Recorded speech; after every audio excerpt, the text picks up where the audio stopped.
Now, just to go to our final topic of the day for me today, and that is the former Home Secretary, Suella Braverman, saying that the government should change the Equality Act to ensure the rights of women are properly protected by the law. The production team wrote the words biological women, but we know what a woman is. There's only one kind.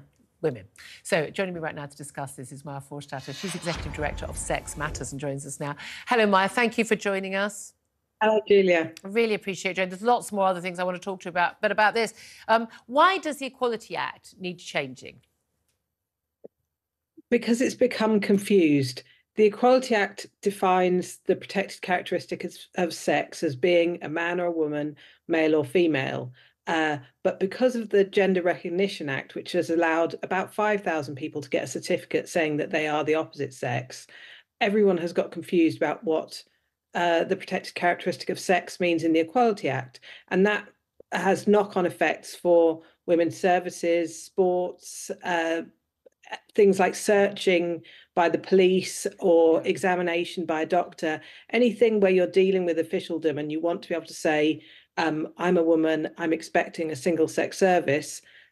They've all become completely confused, and the law, it needs to go back to Parliament. The law needs to sort it out. Well, I mean, this is the thing, isn't it? Because then people talk about the difference between gender and sex, and what the gender you can identify. You can identify as whatever you want, but you don't get to identify your biological sex. You are that. It's not assigned at birth. It's what you are, and it's what you are for your entire life. But the gender recognition certificates, you say about 5,000 people have those. I mean, again, they became a big issue, didn't they, in Scotland about, a 16-year-old being able to do it without even, seeing a doctor. But someone getting a gender recognition certificate that basically have changed sex. Is it that they've changed sex rather than gender? Because, we've got this issue with India Willoughby threatening to the police, J.K. Rowling, for saying that India Willoughby, who is a man and lives as if he was a woman, but is a man, saying, well, no, actually, legally, I'm a woman. I've got a birth certificate saying it. I've got a passport saying it. I'm a woman. So what is the legal status there? Well, I mean, of course, they haven't changed sex. You and I both know people can't change sex, whether they have plastic surgery or not, or take hormones or not. But they do have a piece of paper that has been issued by the government that says it changes their sex for all purposes. And that means all legal purposes. But in fact, it doesn't even mean all legal purposes, because for the purpose of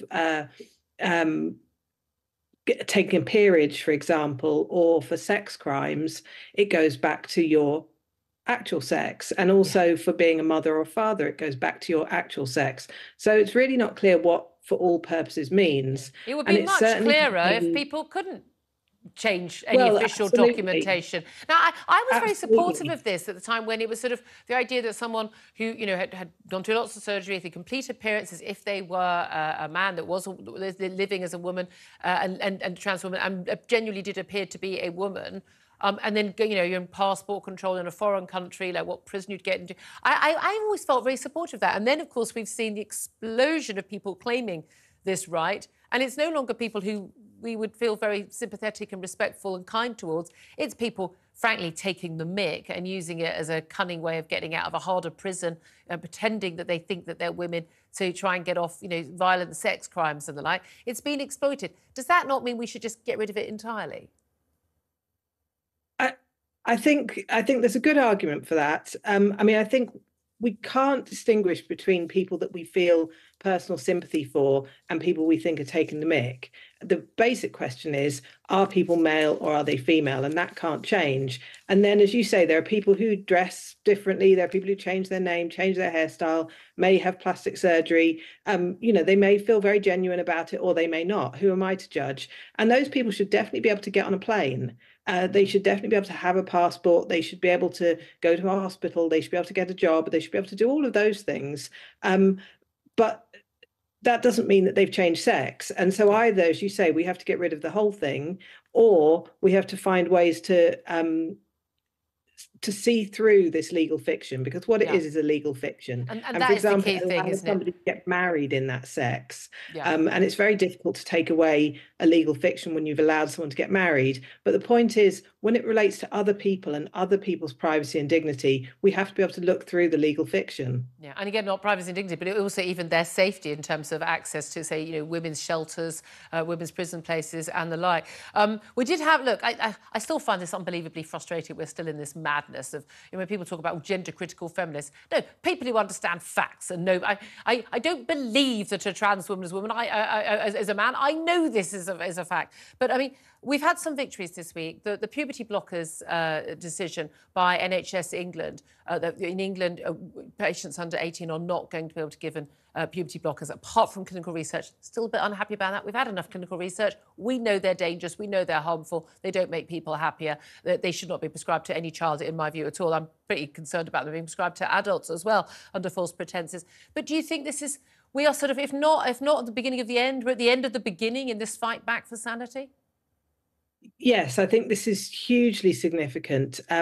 Both the NHS move and also the schools guidance, which is saying that teachers shouldn't treat children as having changed sex, are hugely significant, because these are experiments that have been played out on our children without evidence, and that is now clear, and it's caused harm. And so unpicking that from the National Health Service, from the schools and education, is going to be a huge job, but it's definitely the end of the beginning. Yeah, except we still have things in the NHS in England where, they have issue statements, leaflets and advice online saying things like, menopause doesn't only affect women, unless we're talking about men having a midlife crisis. If you're talking about the flushes and the end of your periods, yeah, it only affects women. But they still push this mad ideology that is medically and scientifically untrue. Yes, I mean, it's an organisation of 2 million people, and this ideology is seeped throughout it. So you have the minister saying the NHS should use clear sex-based language, but you have activists within the NHS are still going to be pushing this. They're still going to be pushing, women and birthing people, yeah, and men can get pregnant and all of that nonsense. And that really has to go. Institutions should be inclusive of people who have all kinds of beliefs and mental health issues and lifestyles, but that doesn't mean they should throw out the word woman, which is very clear. And I don't mind at the end of a leaflet about prostate cancer, and if you're living as a trans woman, you need to get your prostate checked, and if you're living as a trans man, yeah, by the way, you need to go and get your cervical smear. Absolutely. But that's fact-based stuff. I mean, do you think we are going to get to the point when, we're actually going to win this, or we've got new extremism definition? We're told it won't apply to women like you and me, or indeed to the trans activists, the trans ideologist activists who have made life hell for an awful lot of women. But I know under a Labour government it could happen. I'm quite worried about that. But on the other hand, I do think things go out of fashion, and things that children are now looking at non-binary and and laughing at it and saying this gender's not fluid, and I mean there'll be another craze along soon, but it may be that it just goes out of fashion. Yeah. Well, let's just hope it's another craze and social contagion that isn't quite as damaging to our children. You've been a fantastic fighter on this front, Maya Forstater. Thank you so much. Always so good to talk to you. Quick word from Philip Ingram on all of this. Menopause has physical symptoms on women. Menopause has different symptoms in that in a dad bod, you feel you look good in Speedos and want to drive a sports car. I have to say also, I think my menopause certainly had an effect on my husband, that's for sure. But no, we're mocking, but it is madness, isn't it? These things. It's complete madness. You're a military man. We need to deal in facts. We do need to deal in facts, and I don't care how people identify whatsoever, but the biological facts are there. Exactly, they don't change. Philip, it's such a pleasure to have you come here. Always is. Thank you very much. Sadly, we have come to the end of my show. Thank you so much for tuning in. Up next is Kevin O'Sullivan and Alex Phillips. Have a great afternoon. I'll see you again on Monday. I'm Julia Hartley-Brewer, and you're with Talk TV.